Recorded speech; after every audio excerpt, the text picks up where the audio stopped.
I want to speak on the idea of health and how it relates to optimal physical and athletic performance. I've heard a few prominent people, most notably Stan Efferding, speak on health and how it relates to optimal physical and athletic performance. And I believe, I don't want to misquote him, but he said, being a top level athlete will take away from health. And while I agree with that notion, I want to just add my 2 cents into that conversation. I believe starting with a foundation of as much health as possible, which is very hard to define and is likely very subjective, but as much health as possible as a foundation will lead to the best physical performance possible. I liken this to, we see many unbelievable athletes nowadays at a very young age. And this is very sport dependent, so be discerning here. But generally, and unfortunately less so nowadays, but children, teenagers are at their healthiest that they're going to be their whole life.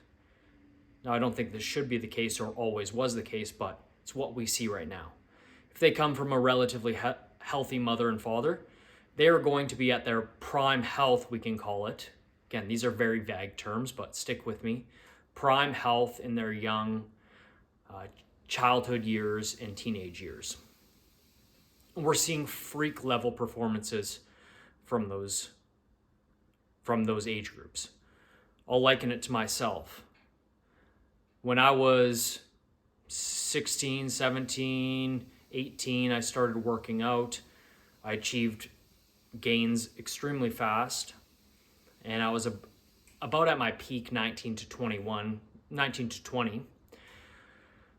And I still haven't reached that point again. Now, I was by no means a top level athlete or a top level performer, but I believe I was able to reach that point because I grew up with healthy parents or from healthy parents. My lifestyle wasn't super healthy as a kid, but it certainly wasn't detrimental enough to reduce my vitality to any significant degree. And I reached a very high level of performance when I was, around 19. Now that dropped off very quickly, I believe, because I had so many detrimental lifestyle factors from 16 onwards, and they just accumulated till my body was very broken down by the time I was about 21.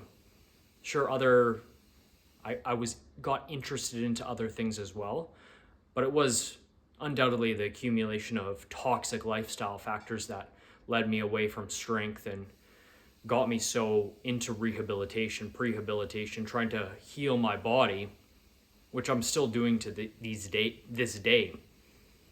What I'm noticing now is, as I'm getting healthier,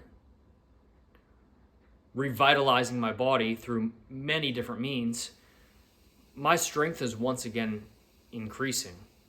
I'm noticing my muscle mass increasing. My vitality and my strength are going up in lockstep, as it seems. It's very hard to measure these things, but I'm noticing as my digestion gets healthier, as my sleep gets healthier, which makes sense. So many people have talked about this now. My strength is improving once again, and I firmly believe now I will surpass what I was in my teenage years. Also, just a little side note, I believe if I had continued with healthy lifestyle factors in my teenage years, that, unless I got interested in other things, but let's say I stuck with strength sports and athletics, I believe I'd be at a way further point than I am now. Now, back to the topic at hand, optimal health and optimal athletic performance. I believe you will compete at a higher level the healthier you are. So let's say you're as close to 100% health as possible. You're going to be able to demand nearly 100 or even 100% of your physical capabilities. Now, will redlining at those capabilities in your physical pursuit, athletics, weightlifting, bodybuilding, marathoning, take away from your health reserves? Now that is possible. And this might be what those practitioners, Stan Efferding and the like, were speaking to. Competing at the highest level may take away from your optimal health, but I firmly believe you should be trying to stay at that optimal health the whole time you're trying to compete at 100%, because once you start to lose your health, your performance is undoubtedly going to decline. And I believe we see that in so many athletic cases.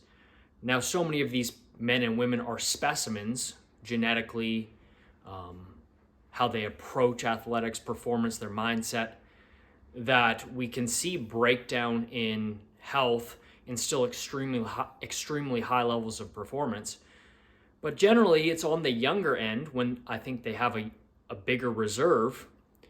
And I think they would do better if they took more priority in continuing or trying to build their health still or maintain their health still. And for another example, I think we're seeing this more often in top level athletes nowadays. It's very sport dependent again, but we're seeing people in football, both American and European, compete later and later in life. We're seeing strength athletes compete at a very high level later and later in life. Bodybuilders. I even see it in mountain biking, right? Again, it does depend on the sport, but I think if you're doing the best you can to maintain optimal health, you're going to be able to ask as much as possible from your body. This whole notion that top level athletics takes away from your health may be true, but you should still be trying to put as much as you can into health, because the two undeniably are connected up until maybe the very highest echelon, right? The body is a system. There's no real separate parts. We look at it separately just to make sense of it, but that is not in actuality how it works. If a certain system does accumulate more damage, and again, it's even odd to say that because one system accumulating damage means the whole system is damaged, but just for ease of speaking about it, if one system accumulates damage, let's say your musculoskeletal system, your liver, the whole vitality of your body is going to start to degrade. It may take a while to notice. It may take a while to see the outcomes in other systems like physical performance, athletic performance, but it's going to come. The body is a whole.